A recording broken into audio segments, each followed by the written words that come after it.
जय माता दी दोस्तों। माता रानी आप भी कृपा बनाए रखे अपनी। इसी कामना के साथ मैं वीडियो की शुरुआत करती हूँ। जैसे आहोई अष्टमी, ये संतान की दीर्घायु लंबी उम्र के लिए ये व्रत रखा जाता है। तो बहुत सी माताएं जो होती हैं वो दवा खाती हैं, वो बीमार रहती हैं और पीरियड जिनको आ जाता है वो सारी समस्याएं रहती हैं कि अब व्रत हम कैसे करें। तो ये सारी प्रॉब्लम के बारे में मैं आपको यहाँ बताने वाली। जैसे कि कुछ माताएं या जो बहनें हैं वो बीमार रहती हैं, वो दवा खाती हैं, उनके लिए दवा लेना बहुत ज़रूरी है।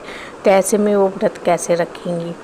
तो आपको क्या करना है, आप व्रत रखिए लेकिन फल और पानी लेके।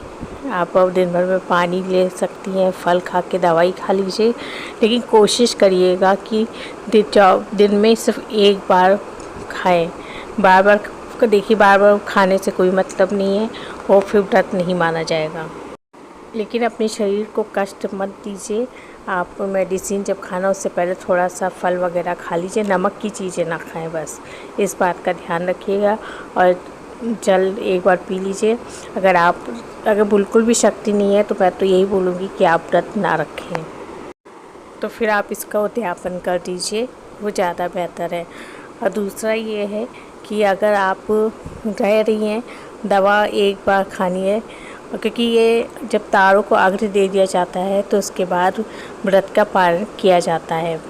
तो आप दिन भर का ये उपवास है, मतलब सूर्योदय से लेकर सूर्यास्त तक का ये व्रत रखा जाता है।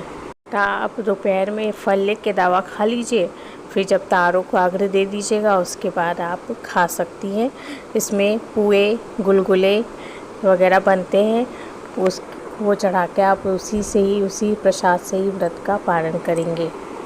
दूसरी प्रॉब्लम ये है कि कुछ माताएं बहनों को 1 दिन 2 दिन 4 दिन 3 दिन 5 दिन पीरियड के हो गए हैं, तो क्या हम व्रत पूजा कर सकते हैं? तो बिल्कुल भी आप यहाँ पे पूजा नहीं कर सकते। आप मानसिक रूप से पूजा करिए। और दूसरी बात, तारों को अर्घ्य भी नहीं दे सकती आप इसमें, क्योंकि पूजा के जो भी सामान होते हैं उनको छूना वर्जित माना जाता है। तो आप तारों को देख के हाथ से प्रणाम कर लीजिए और बोलिए कि इस बार वही माता से प्रार्थना कीजिए कि इस बार मैं व्रत नहीं कर पा रही हूँ, अगली बार अच्छे से रहा तो मैं अच्छे से व्रत करूँगी। और मेरे पति की मंगल कामना के लिए, उनके दीर्घायु के लिए आप अपना आशीर्वाद बनाए रखें। आप बाहर रहती हैं, अकेले रहती हैं, परदेश में रहती, कहीं भी रहती हूँ, लेकिन ये पूजा आप पीरियड में नहीं कर पा रही, तो आप ये पूजा अपने पति से करवा सकती हैं।